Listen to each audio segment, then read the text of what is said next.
Superman has become one of the most popular comic book characters in all history, arguably the most popular one.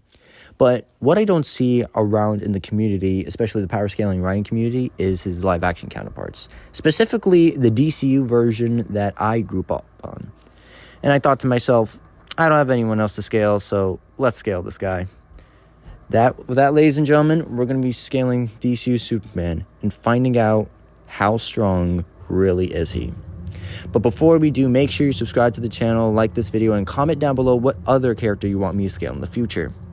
Anyway, without further ado, let's get started with the scaling right now. So what we are going to do for DCEU Superman is scale his AP, speed, and address some debunks that people have brought up in the past and refute them all.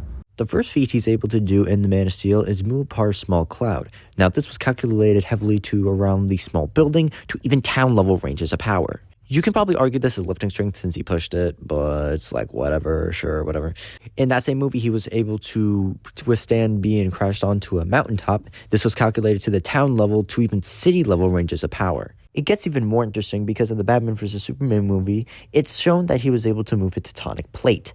Now, this was varying around the country level ranges to even the multi-continental to even planetary ranges of power via the speed of the velocity he moved the tectonic plate. This would vary, but we are able to make valid deductions to how big the earthquake was in order for Superman to stop it. Firstly, I would just use the multi-continental as a highball since the planetary one is a little bit iffy and a little bit ratty. One of his most popular feats is being able to withstand the world engine for about 1 minute. A lot of people don't know it was under 1 minute. They just pay attention to the fact that he tanked it. Now, this has range to the multi-continental ranges of power. But there have been certain calculations getting this to the large planetary ranges of power as well. But to make this even more powerful, Krypton is about 1,000 times the size of our normal planet. And the world engine was going to create a world which is just like that. So they're increasing the mass and just pushing it down on Earth. So this would require large star level ranges of power to do. And since he took this for a minute, we could then multiply that by the amount of joules he withstood in the course of just 1 second of withstanding it. And making this more consistent with the large star level scaling, the world engine was going to pull a neutron star towards the Earth to make it the exact same sentence as Krypton. Assuming it was going to be under an hour, this would go around the large star level ranges of power. But if you want to say it was under a week, we could then say it's small star level. Still, very impressive. But my only contention with this is that it was from Zod's vision, which I really don't think we should take Vision's accountability for, unless it was verbatim stated that would, that's literally what was going to happen. But it really wouldn't happen, so I really don't think this is, good. Another thing to mention was that Superman was weakened due to Krypton's gravity and him not being used to it. So a weakened Superman before he was resurrected was able to withstand it for a minute. Now, I don't really consider you guys using this since there's way better valid stuff to use rather than this. Something you can use that is way more valid than the things I just shown is Superman being equal to Black Adam in terms of power and strength. With Adam being able to split the moon, which was calculated to around planetary, we can also say that Superman was also planetary as well. You can also probably upscale him to Zeus, who was able to create the island of Thames. I'm not going to say the real name, I don't give a fuck about it. But he was able to create the island he lives on, which was calculated to about planetary at a highball, making this planetary scaling more consistent within the works. Now, you can arguably upscale him to original Doomsday, who was able to destroy Krypton's moon.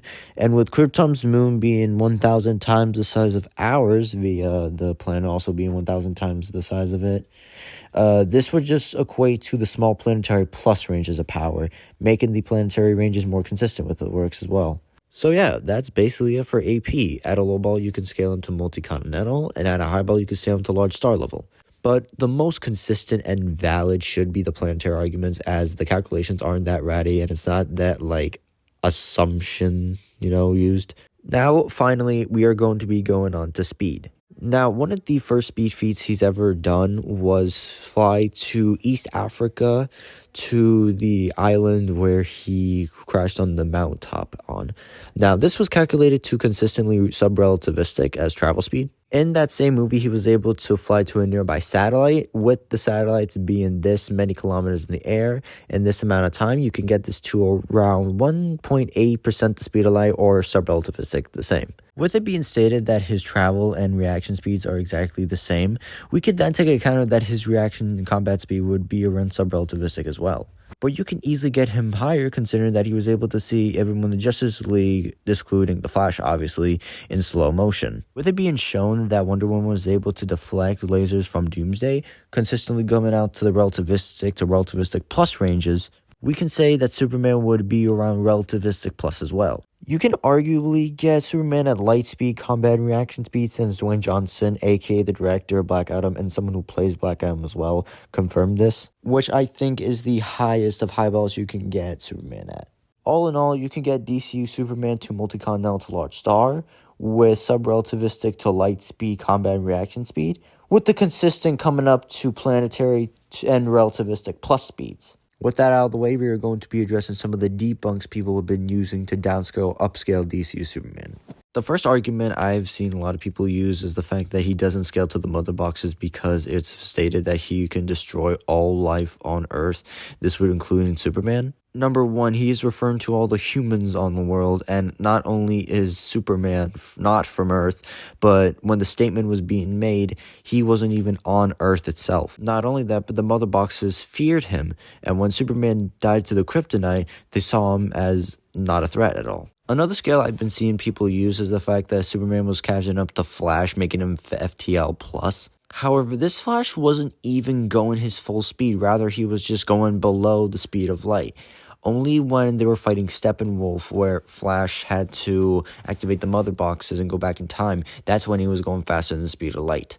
Which is why I think the speed of light statement from Dwayne Johnson is a high ball for Superman's speed overall. Another argument I've seen from Superman fans is using the fact that an unadapted Zod was able to overpower the Flash. However, much like the Superman versus Flash speed relativity, this would just be the same thing. He's not using all of his speed or power to stop Zod. Otherwise, if he did, he would just time travel again. Secondly, they would just be presupposing that this alternate timeline Zod is the same exact Zod with the same feats as he did when fighting Superman, which would just be presupposition, as I said before. Another argument I've seen from Superman fans is using the fact that he outsped a black hole, which was referenced as a singularity, making it an FTL+. First of all, number one, it didn't even show the properties of being a black hole in the first place, such as light not escaping or any descriptions of the said being black holes. Not only that, but this would just get contradicted because Superman, after he got resurrected and powered by the mother boxes, was still able to get speed blitzed by Flash. But I gotta say, the most rattiest thing ever is them appealing to authority, saying that the Phantom Zone in this universe is the same Phantom Zone as the multiverse. That would just be another presupposition, guys. It's 2025. Stop using these goofy rat scales, bro. No one's believing that shit, bro. I mean, unintellectually people, sure, I will give it to you, but people like us, no. We don't believe that at all. But yeah, that was it for the DCU Superman scale. I hope you guys like it. If you did, make sure you, once again, subscribe, like, comment down below what other character you want me to scale in the future. I'm actually going to probably do some comic scaling, actually, in the future, probably. But until then, I'm Brother Extreme. This has been one heck of a scale. And I'll see you guys later. Peace.